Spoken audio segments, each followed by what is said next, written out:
ฐานิสตอรี่นำเสนอจันทราสดงตอนทรราชเย็นชาบท35ก่อนรับชมคลิปอย่าลืมกดติดตามฐานิสตอรี่กดทราบกดกระดิ่งด้วยนะครับลิซูซูกำหยาดน้ำตาดับวิญญาณไข่มุกศักดิ์สิทธิ์เปล่งประกายอ่อนโยนในมือนางดังเช่นเจ้านายของมันที่กำลังจะสูญสลายไปสายลมอ่อนพัดผ่านเวร้างลิซูซูมองออกไปจากปากประตูพระจันทร์สีน้ำเงินเก็บรัศมีประหลาดพลังเทพปกคลุมเวร้างชั้นแล้วชั้นเล่าบริเวณที่พลังเทพแผ่ไปถึงกระดูกขาวกระจัดกระจายผนึกสีทองสว่างวาบบนพื้นที่ทุกชุ่นของเวร้าง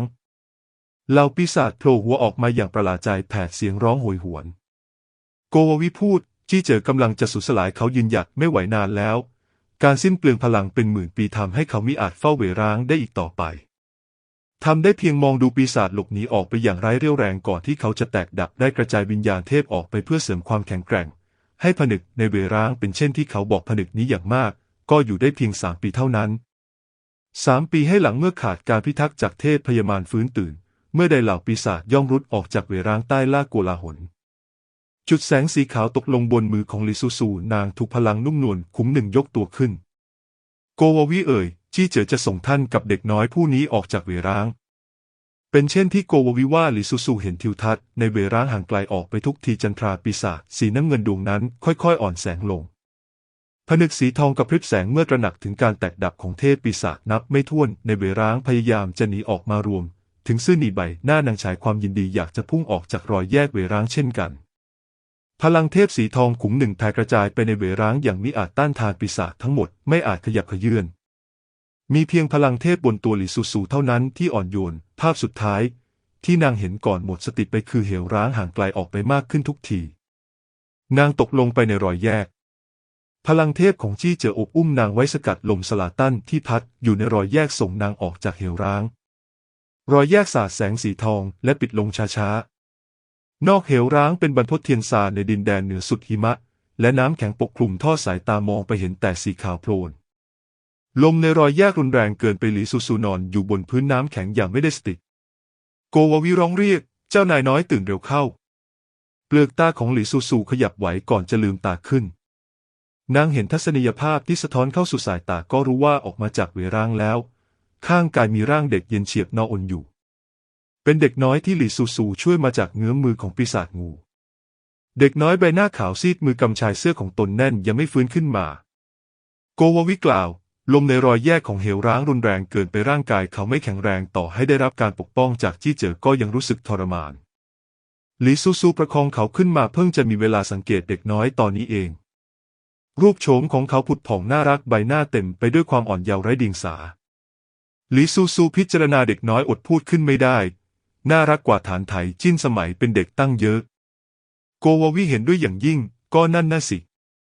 ฐานไถจิ้นในวัยเยาว์เวลาคลี่ยิ้มดูชั่วร้ายอันตรายบางครั้งที่แสดงความไร้เดียงสาออกมากลับเป็นเวลาที่ข้าคนเห็นแล้วช่างหนังศีรษะชาวาบต่อให้น่ารักเพียงใดก็เป็นความยุ่งยากอย่างหนึ่งร่างกายเขามองปราดเดียวก็รู้ว่ามีปัญหาถึงได้ถูกผนึกไว้ในโรงน้ำแข็งวาริออนบังเอิญตกลงไปในเวร้างคิดไม่ถึงว่าจะถูกฝืนปลุกให้ตื่นโกววิพูดต่อตอนนี้ท่านต้องไปหาฐานไถจิ้นแล้วเด็กผู้นี้จะทำอย่างไรลิซูซูเอ่ยตอบพาเขาออกจากภูเขาน้ำแข็งก่อนดูว่ามีครอบครัวใดสามารถรับเลี้ยงเขาได้หรือไม่โกววิพิจารณาเด็กน้อยพร้อมเอ่ยว่ายากเว้นแต่จะมีปาฏิหาริย์หาไม่แล้วด้วยสภาพร่างกายของเขาไม่อาจรอดชีวิตได้ร่างกายอ่อนแอแต่กำเนิดถูกขุมทรัพย์ฟ้าดินยื้อชีวิตไว้บัดนี้เขาสูญเสียที่พึ่งไปไม่รู้จะอยู่ได้อีกนานเพียงใดลิซูซูบีบดวงหน้าเล็กของเด็กน้อยชีวิตเดิมทีก็เป็นเรื่องราวของการต่อสู้ดิ้นรนอย่างถึงที่สุดอยู่แล้วหากสามารถเติบโตท่ามกลางลมแรงและฝนกระหน่ำได้วันข้างหน้าเขาย่อมแข็งแกร่งกว่าทุกคนในโลกเช่นนี้การมีชีวิตอยู่ของใครบ้างที่เป็นเรื่องง่ายเล่าโกววิรู้สึกว่าเด็กผู้นี้น่าคุ้นอยู่บ้างแต่นึกไม่ออกว่าเคยเห็นที่ใดมาก่อนเมื่อคบคิดไม่ได้คำตอบมันจึงเลิกคิดเจ้านายน้อยข้าขอนอนพักก่อนนะครั้งนี้ตื่นขึ้นมานานเกินไปมันรีบยุติการสิ้นเปลืองพลังการสิ้นเปลืองพลังวิเศษแม้เพียงเสี้ยวเสี้ยวอาจส่งผลให้ลิซูซูไม่สามารถกลับไปยังมิติเวลาที่ถูกต้องในอนาคตได้ลิซูซูตอบมันได้บรรพตเทียนซานหนาวเย็นเกินไปลิซูซูรีบใช้โลหิตวาดยันเสกพญาอินทรีออกมาตัวหนึ่งนางวางเด็กน้อยลงบนหลังอินทรีก่อนที่ตนเองจะขึ้นไปนั่งด้วยพญาอินทรีแบก2 คนบินออกจากบรรพตเทียนซานโลหิต ของหลีซูซูมิอาจประคองอาคมไว้ได้อีกได้แต่ให้พญาอินทรีร่อนกายลงบริเวณใกล้ๆนางแบกตัวเด็กน้อยที่สลบสลายเดินออกไปข้างนอกเชิงเขาของบรรพตเทียนซานเป็นเส้นทางภูเขาคดเคี้ยวเส้นหนึ่งมีสายน้ำไหลลงมาจากภูเขายิ่งเดินออกไปข้างนอกอากาศก็ยิ่งอบอุ่นนกกระจอกส่งเสียงร้องเซ็งแซ่ในปากกระโดดออกมามองพวกเขาด้วยความสนใจใคร่รู้หลีซูซูเดินไปได้ไม่นานเหงื่อก็ออกทั้งที่บรรพตเทียนซานอากาศหนาวเหน็บฉนายข้างนอกจึงร้อนถึงเพียงนี้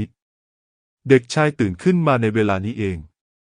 กระรอกโผล่หัวออกมาในปากเต็มไปด้วยเมล็ดสนซ่อนตัวอยู่บนต้นไม้มองดูพวกเขาขนตายาวของเขากระพริบหลายทีก่อนจะตระหนักได้ว่ามีคนกำแบกตนเดินอยู่เด็กสาวหอบหายใจเบาๆหน้าผากมีเม็ดเหงื่อผุดซึมเล็กน้อยริมฝีปากดูนุ่มเนียนประหนึ่งกลีบบุปผาเขามองใบหน้าด้านข้างของเด็กสั่นสองด่านนางใช้แถบผ้าไหมสีม่วงผูกมวยเป็นทรงดอกไม้ตุมสองช่อบนศีรษะผู้ระยะสีม่วงทิ้งตัวอยู่ตรงจรผมดูงดงามน่ารักร่างกายของเด็กสาวอ่อนนุ่มเด็กชายพลันนึกถึงคำของมารดาที่บอกว่าชายหญิงอายุ4 ขวบไม่นั่งร่วมโต๊ะจึงรู้สึกขัดเขินอยู่บ้างตัดสินใจหดมือของตนเองที่พาดไหล่นางอยู่กลับมาอย่างเงียบๆหลีซูซูรู้สึกถึงความเคลื่อนไหวบนหลังนางยิ้มพูดเจ้าตื่นแล้วหรือเด็กชายมองนางแวบหนึ่งจากนั้นแอบมองอีกแวบหนึ่งด้วยน้ำเสียงเบาหวิวนุ่มนวลขอบคุณท่านที่ช่วยข้าตัวหนักมากท่านทำเช่นนี้จะเหนื่อยเอาวางข้าลงเถอะข้าเดินเองได้หลีซูซูรู้สึกว่าเขาว่ายง่ายและน่ารักยิ่งนักจึงวางเขาลงตามที่เขาบอกข้าชื่อเย่ซีอูเจ้าชื่ออะไรเด็กชายลังเลครู่หนึ่งก่อนตอบเสียงค่อยข้าชื่อเสี่ยวซานชื่อนี้ฟังดูก็รู้ว่าไม่ใช่ชื่อจริงเห็นท่าทางอึดอัดของเสี่ยวซานแล้วหลีซูซูมิได้เปิดโปงเขาเด็กที่สามารถใช้ลงน้ำแข็งวารีอ่อนร่างกายสวมชุดผ้าแพรที่ทอจากไหมหยกไม่ว่าอย่างไรก็ไม่มีทางถูกตั้งชื่อว่าเสี่ยวซานเด็ดขาดไม่รู้เป็นเด็กน้อยจากตระกูลสูงศักดิ์มั่งคั่งตระกูลใดชีวิตต้องเรากระเหินถึงขั้นนี้เป็นเช่นที่โกวาวิว่าในกลยุคเช่นนี้คนที่บอบบางสูงศักดิ์เกินไปไม่มีทางรอดชีวิตได้หลีซูซูร้อนเหลือเกินพอวางเสี่ยวซานลงแล้วก็รีบถอดชุดคลุมกันลมออกและโยนทิ้งเสี่ยวซานหน้าแดงกว่าเดิมหลีซูซูพูดขึ้นเสี่ยวซานเจ้าก็เห็นแล้วลงน้ำแข็งของเจ้าหลอมลายข้าไม่อาจหาวารีอ่อนมาสร้างโลงให้เจ้าใหม่ได้ต่อไปเจ้าคิดจะทำอย่างไรนางยังคงตัดสินใจทางความเห็นของเขาเสี่ยวซานมองนางก้มหน้าถามเสียงค่อยข้าติดตามท่านไปได้หรือไม่หลีซูซูแปลกใจเล็กน้อยนางสายหน้าตอบว่าข้ามีธุระต้องทำอันตรายมากมิอาจพาเจ้าไปด้วย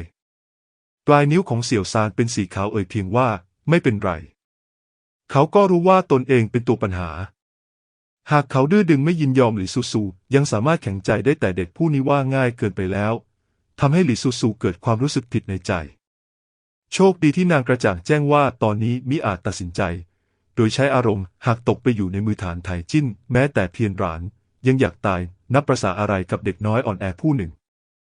สองคนเดินไปได้พักหนึ่งเสียงฝีเท้าพลันดังขึ้นในป่าตามมาด้วยเสียงของชายชะกันหยาบกระด้างคนหนึ่งพับผาย่ามันเถอะ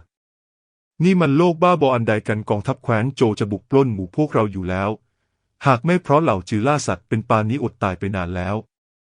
อีกเสียงหนึ่งว่าได้ยินว่าพวกเขาโจมตีมาถึงอวิโจแล้วไม่รู้ต้าสยาจะรับมือกับคนเถื่อนแคว้นโจพวกนั้นได้อีกนานเพียงใดชายชะกันด้วยน้ำเสียงกระโชกโฮกฮากแคว้นโจเปลี่ยนฮ่องเต้แล้วเจ้าไม่รู้หรืออะไรนะเปลี่ยนฮ่องเต้เป็นเรื่องเมื่อ2 วันก่อนได้ยินว่าฮ่องเต้แคว้นโจองค์กรถูกน้องชายฆ่าตายตอนนี้ศพยังแขวนอยู่ที่แม่น้ำโม่เหอตรงชายแดนชายชะกันว่าอีกคนดีอกดีใจฮ่องเต้แคว้นโจองค์กรฐานไทยหมิงหลางหรือปีศาจสร้างความทุกข์เข็ญให้ปวงชน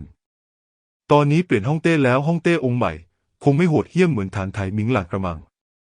ชายชะกันแค่นหัวเราะเจ้าว่าฮ่องเต้องค์ใหม่เมตตาเพียงใดเล่าฟังว่าเขาจับตัวพี่ชายได้มิได้ร้อนใจขึ้นครองบัลลังก์กลับแล่เนื้อพี่ชายออกมาทีและชิ้นควักลูกตาเอาไปให้สุนัขจรจัดกินเป็นอาหาร2 ขาเหลือเพียงกระดูกสีขาวล่อให้แมลงวังนอกับหนอนพิษมากัดแทะชอนใช้ฐานไถหมิงหลางถูกผูกไว้กับเสาธงทนทรมานอยู่3 วันจึงจะสิ้นใจตายในที่สุดมีคนบอกว่าฮ่องเต้องค์ใหม่ไม่รีบร้อนขึ้นครองราชย์เพราะต้องการตี้ต้าสยาให้ได้เสียก่อนค่อยครองบัลลังก์อีกคนพูดอย่างเหลือเชื่อแต่ว่าฐานไถหมิงหลางเลี้ยงปีศาจไว้มิใช่หรือศึกแม่น้ำโม่เหอปีศาจที่เขาเลี้ยงไว้ร่างกายมีขนาดเท่าภูเขาลูกย่อมแม้แต่แม่ทัพใหญ่ยี่ยังแพ้พ่ายแล้วจะถูกฮ่องเต้องค์ใหม่สังหารได้อย่างไร ชาวบ้านแค่อยากใช้ชีวิตอย่างสงบมั่นคงเห็นได้ชัดว่าความโหดเหี้ยมอำมหิตของฮ่องเต้องค์ใหม่ของแคว้นโจวน่าสยดสยองยิ่งกว่าฮ่องเติ้งก่อนสร้างความหวาดผวาแก่ผู้คนจนยากจะรับได้จริงๆชายชะกันตอบอย่างไม่สบอารมณ์ใครจะไปรู้เล่าปีศาจอย่างไรก็คือปีศาจเจ้าคิดว่าเป็นหมาแมวทั่วไปหรือไรกันนายพรานสองคนเดินไปข้างหน้าเจอหลีซูซูกับเสี่ยวซานที่เดินสวนมานายพรานทั้งสองตกใจต่างมองหน้ากันไปมาป่าเขารกร้างแห่งนี้ฉะไหนจึงมีเด็กสาวที่งดงามกับเด็กน้อยผู้หนึ่งได้หรือว่าไม่รอให้พวกเขาหน้าถอดสีหลีซูซูรีบเอ่ยปากถามขอถามพี่ชายทั้งสองท่านว่าฮ่องเติ้งใหม่ของแคว้นโจวที่พวกท่านพูดถึงชื่อฐานไถจิ้นใช่หรือไม่พอเห็นน้ำเสียงนางเป็นมิตรบนร่างก็ไม่มีความรู้สึกเย้ายวนเยี่ยงปีศาจชายชะกันคนแรกขวัญกล้ามากกว่าหน่อยจึงเอ่ยตอบว่าพวกเราก็ไม่รู้เหมือนกันว่าฮ่องเต้องค์ใหม่ชื่ออะไรหลีซูซูฟังพวกเขาคุยกันแล้วรู้ว่าสถานการณ์ตอนนี้ไม่ดีนักประกอบกับอากาศที่ร้อนจนทนไม่ไหวเช่นนี้ไม่เหมือนอากาศช่วงต้นเดือน3ตอนที่นางเข้าไปในเบร้างแม้แต่น้อยพี่ชายตอนนี้เป็นเดือนใดแล้วหรือนายพรานกล่าวตอบเดือน7แล้วแม่นางเจ้ากับเด็กน้อยผู้นี้ฉะไหนจึงมาอยู่ในป่าเขาได้เดิมที่พวกเราขึ้นเขามาหาสมุนไพรคิดไม่ถึงว่าอยู่ในป่าเขาตั้งนานกลับไม่พบสมุนไพรเลยสักอย่างชายชะกันว่าละแวกนี้ของพวกเราก็ไม่สงบแล้วแคว้นบุกโจมตีล้วนอาศัยเซวินอองรักษาประตูเมืองไว้แม่นางเจ้าอย่าหาสมุนไพรอะไรอีกเลยรีบกลับบ้านเถอะแล้วย้ายไปจากที่นี่พร้อมกับครอบครัวของเจ้า2 คนนี้เป็นคนดีหลีซูซูตอบเขาข้าทราบแล้วจะรีบพาน้องชายกลับไปเดี๋ยวนี้เมื่อครู่ได้ยินพวกท่านคุยกันว่าแม่ทัพใหญ่เยี่ยพ่ายศึกที่แม่น้ำโมเหเรื่องราวเป็นอย่างไรหรือนายพรานถอนหายใจหนักๆฮ่องเต้องค์ก่อนของแคว้นโจวเลี้ยงพยัคฆ์ตัวหนึ่งปีศาจตนนั้นสูงเท่าภูเขาลูกย่อม2 ทัพยังไม่ทันได้สู้กันทหารของแม่ทัพใหญ่เยี่ยก็ถูกพยัคฆ์ตัวนั้นกัดตายเสียก่อนพวกทหารบ้างกระจัดกระจายบ้างหนีตายจ้าละวันไม่ทันเปิดศึกก็พ่ายแพ้เสียก่อนชายชะกันเอ่ยต่อแม่น้ำโมเหรักษาไว้ไม่อยู่บัดนี้ตกเป็นของแคว้นโจวแล้วหลีซูซูรีบถามแม่ทัพใหญ่เยี่ยไม่เป็นไรกระมังได้ยินว่าบาดเจ็บสาหัสจวบจนตอนนี้ยังสลบสลายไม่ฟื้นเซวินอ๋องของพวกเรารักษาการอวีโจแทนแม่ทัพใหญ่เยี่ยหลีซูซูหัวใจหนักนางไม่คาดคิดเลยว่าตนเข้าไปในเหวร้างแค่ไม่ถึง3 วันชัดๆโลกภายนอกกลับผ่านไป3 เดือนแล้วเห็นที่เวลาในเบร้างจะแตกต่างจากโลกภายนอกพอออกมาก็เกิดการเปลี่ยนแปลงครั้งใหญ่สถานการณ์ย่ำแย่ถึงเพียงนี้ข้อดีเพียงอย่างเดียวอาจเป็นเพราะความแปลกประหลาดของเหวร้างทำให้พิษหนอนใหม่ด้วยสันในตัวนางมิได้กำเริบบัดนี้ฐานไถจิ้นสังหารฐานไถหมิงหลังทั้งยังเผชิญหน้ากับกองทัพแคว้นสย่าของเซียวหลินบิดาได้รับบาดเจ็บที่ใหญ่ถูกพิษที่ด่านจยวิพี่รองสวรรค์วิภักษ์ฐานไถจิ้นไม่มีข่าวดีเลยสักอย่างเพียงพริบตาโลกมนุษย์ก็ย่างเข้าเดือน7หลีซูซูขอบคุณนายพรานทั้ง2 คนและพาเสี่ยวซานเดินไปข้างหน้าต่อไว้ถึงเชิงเขาพวกเราก็ต้องแยกทางกันแล้วหลีซูซูบอกเสี่ยวซานพี่สาว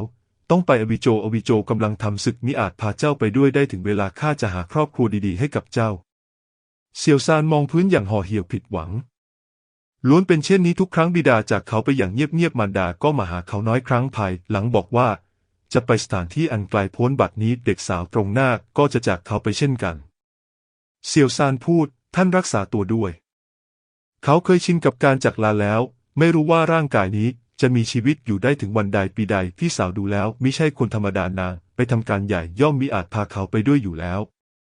หลีซูซูแม้ใจจะพะวงถึงอวิโจแต่เห็นท่าทางน่าสงสารของเขาแล้วรู้สึกเห็นใจมิได้